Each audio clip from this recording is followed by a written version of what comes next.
हर हर महादेव दोस्तों, कैसे हैं आप सब लोग। मैं शिव शक्ति से प्रार्थना करूंगा कि आप सभी लोग स्वस्थ रहें और मस्त रहें।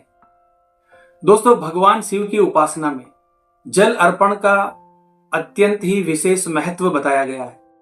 यह केवल एक धार्मिक क्रिया नहीं है, बल्कि मन की पवित्रता, आत्मिक शांति और ऊर्जा के संतुलन का माध्यम है। लेकिन दोस्तों, एक प्रश्न अक्सर मन में उठता है कि क्या शिवलिंग पर खड़े होकर जल चढ़ाना उचित है, या इसके पीछे भी कोई विशेष नियम और विधि विधान छिपा हुआ है।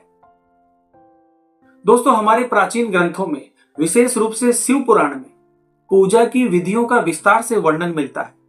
वहां स्पष्ट संकेत मिलता है कि पूजा केवल कर्मकांड नहीं है, बल्कि भाव, धैर्य और समर्पण का संगम होती है। दोस्तों, इस विषय को समझने के लिए मैं आपको आज एक कहानी सुनाता हूं। बहुत समय पहले एक छोटे से गांव में मोहित नाम का युवक रहता था। वो भगवान शिव का अनंत भक्त था। प्रत्येक सोमवार वो मंदिर में जाकर शिवलिंग पर जल अर्पित करता था। उसके मन में श्रद्धा तो अपार थी, परंतु वो अक्सर जल्दी में रहता और खड़े खड़े ही जल चढ़ाकर वापस लौट जाता। एक दिन गांव में एक तपस्वी महात्मा पधारे। उन्होंने मोहित को देखा और प्रेम से पूछा कि भगत, तुम इतनी श्रद्धा से पूजा पाठ करते हो, पर खड़े होकर जल क्यों चढ़ाते हो? मोहित ने विनम्रता से उत्तर दिया, महाराज, मैं भगवान को सच्चे मन से याद करता हूं। क्या खड़े होकर जल चढ़ाने में कोई फर्क पड़ता है? दोस्तों, महात्मा मुस्कुराए और बोले, पूजा में भाव सबसे महत्वपूर्ण है, परंतु विधि विधान भी उतना ही आवश्यक है। जब तुम बैठकर जल अर्पित करते हो तो वो विनम्रता और स्थिरता का प्रतीक बनता है।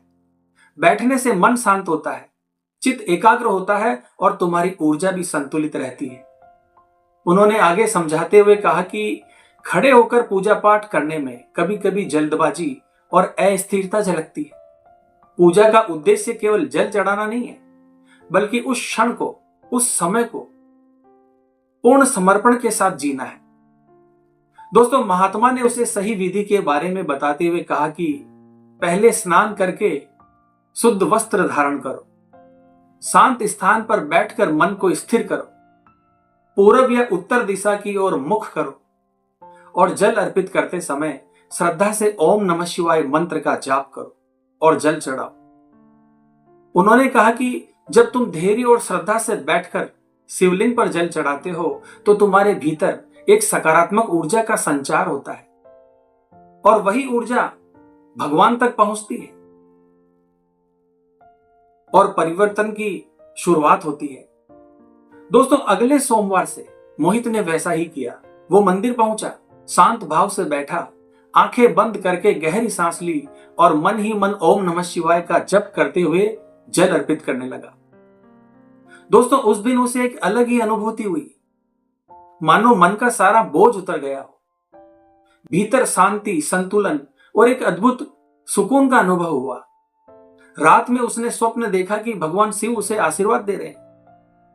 यह संकेत था कि सच्ची श्रद्धा और सही विधि से की गई पूजा पाठ अवश्य फल देती है।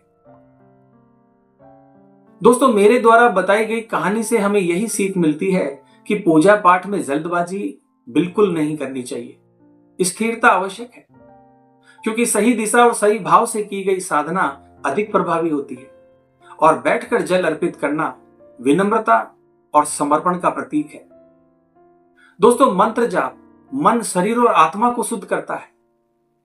भगवान शिव भाव के भूखे हैं, पर जब भाव के साथ विधि विधान भी जुड़ जाता है तो साधना पूर्ण हो जाती है।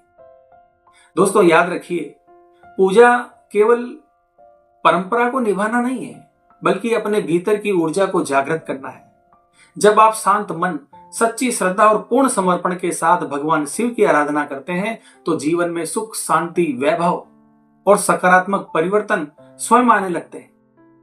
दोस्तों, अगर आपको यह कथा और संदेश प्रेरणादायक लगा हो तो कमेंट बॉक्स में हर हर महादेव जरूर लिखें दोस्तों, और साथ ही हमारे अंबे कल्याण चैनल को सब्सक्राइब करें।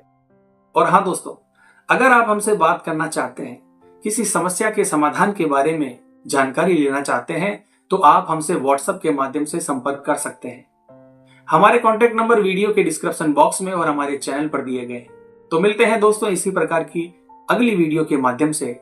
जय मां अम्बे, जय श्री कल्याण।